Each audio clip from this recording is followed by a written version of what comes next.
ರೀತಿಯಿಂದ ಏನೇನು ಉತ್ತರ ಕೊಡಬೇಕು ಅದೆಲ್ಲ ನಾವು ಎಲ್ಲ ನಮ್ಮ ಸಿನಿಮಾ ನೋಡಿ ಅಷ್ಟೇ ಸರ್. ನನಗೆ ಸಿನಿಮಾ ನೋಡಿ ತುಂಬ ಕಷ್ಟಪಟ್ಟು ಶ್ರಮ ಮಾಡಿ 3 ವರ್ಷ ಸತತವಾಗಿ ಮಾಡಿರೋದ್ರಲ್ಲಿ ಜನಕ್ಕೆ ಮೋಸ ಆಗಲ್ಲ. ನೀವು ಎಷ್ಟೇ ದುಡ್ಡು ಕೊಟ್ಟಿರ್ತಾರೆ ಮೋಸ ಆಗಲ್ಲ.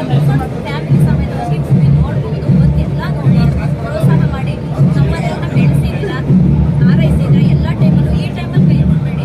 ಎಲ್ಲ ಬಂದು ಕೈ ಮುಗಿ ಕೇಳ್ಕದೆ ಬಂದು ಸಿನಿಮಾ ನೋಡಿ. ವೈಯಕ್ತಿಕವಾಗಿ ಇರಲಿ, ನಾವು ಕಾನೂನು ರೀತಿಯಿಂದ ಏನೇನು ಕೊಡಬೇಕು ಅದೆಲ್ಲ ನಾವು ಕೊಡ್ತೀವಿ. ನಾವು ಬುಕ್ ಮಾಡಿದ್ರೆ ಶಿಕ್ಷೆ ಸಿಕ್ಕೇ ಸಿಗುತ್ತೆ. ನೀವು ಬಂದು ಸಿನಿಮಾ ನೋಡಿ ಪ್ಲೀಸ್ ಎಲ್ಲರೂ ಹಾರೈಸಿ. ಮುಂಚೆನೇ ಗೊತ್ತಿತ್ತ ನಿಮಗೆ? ಇಲ್ಲ ಸರ್, ಗೊತ್ತಿಲ್ಲ ಸರ್. ಗೊತ್ತಿಲ್ಲದೆಲ್ಲ ಮಾಡಿರೋ ನನಗೆ ಗೊತ್ತಿದ್ದೆ ತೆಗೆದಿರೋದಿರುತ್ತೆ ಸರ್, ನನಗೆ ಗೊತ್ತಿಲ್ಲ ಸರ್.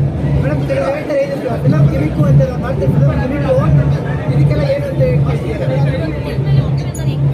ಅಲ್ಲ ಮೇಡಮ್, ಫಿಲಮ್ ಗಿಮಿಕ್ ಮಾಡ್ತೀರಿ, ಪ್ರಚಾರಕ್ಕೋಸ್ಕರ ಗಿಮಿಕ್ ಮಾಡ್ತೀರಿ ಸರ್. ಒಂಚೂರು ಈ ಕಡೆ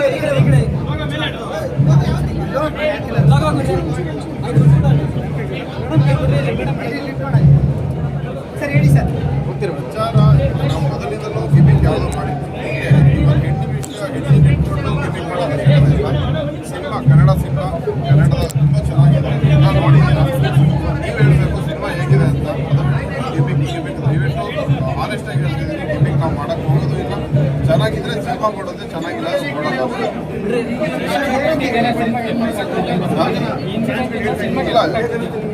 ಸಿನಿಮಾ ನೋಡಬೇಕು ಹೊರತು ನಾವು ಪರ್ಸನಲ್ ಲೈಫು ಅವನ ತಪ್ಪು ಸರಿ ಕೋರ್ಟಲ್ಲಿದೆ ಅಂತ ಶಿಕ್ಷೆ ಆಗೋದಾದ್ರೆ ಯಾರು ತಪ್ಪು ಅವ್ರ ಶಿಕ್ಷೆ ಆಗಲಿ. ನಾವು ಯಾರನ್ನೂ ಸಪೋರ್ಟ್ ಮಾಡೋಕ್ಕೆ ಹೋಗ್ತೀವಿ. ಬಟ್ ಒಂದು ಬೇಜಾರು ಏನಪ್ಪ ಅಂದರೆ ನೋಡಿ, ಕಷ್ಟಪಟ್ಟು ರಾತ್ರಿ ಆಗಲೂ ಕೆಲಸ ಮಾಡಿರ್ತೀವಿ. 100-200 ಜನ ಆರ್ಟಿಸ್ಟ್ಗಳಿರ್ತಾರೆ. ಅದರಲ್ಲಿ ಮನು ಒಬ್ಬನೇ ಆಗಿರಲ್ಲ, ಎಲ್ಲರೂ ಸೇರಿರ್ತಾರೆ. ಅದರಲ್ಲಿ ಒಬ್ಬ ಲೀಡ್ ಇರ್ತಾನೆ. ಬಟ್ ಲೀಡ್ ಇಲ್ಲದೆ ಇರೋರು ತುಂಬ ಜನ ಹೊಟ್ಟೆ ಮಾಡಿ ಕೆಲಸ ಮಾಡಿರ್ತಾರೆ. ಸೊ ಒಬ್ಬನ ಹಿಡ್ಕೊಂಡು ಸಿನಿಮಾನ ಅಳಿಯೋಕ್ಕಾಗಲ್ಲ.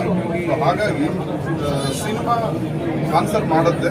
ಇವತ್ತು ನೋಡಿದ್ದೀರಾ, ಸೊ ಎಲ್ಲ ತುಂಬ ಖುಷಿಯಾಗಿ ಅಪ್ರಿಷಿಯೇಟ್ ಮಾಡ್ತಿದ್ದಾರೆ. ಸೊ ಅದು ಜೆನ್ಯೂನ್ ಆಗಿ ಹಾನೆಸ್ಟ್ ಆಗಿ ಇನ್ನೂ ಮುಂದೆ ಗೊತ್ತಾಗುತ್ತೆ ಸಿನಿಮಾ ಹೇಗಿದೆ. ಮೇಡಮ್ ಹಾಗೆ ಒಂದು ನಿಮಿಷ ಮೇಡಮ್ ಒಂದು ನಿಮಿಷ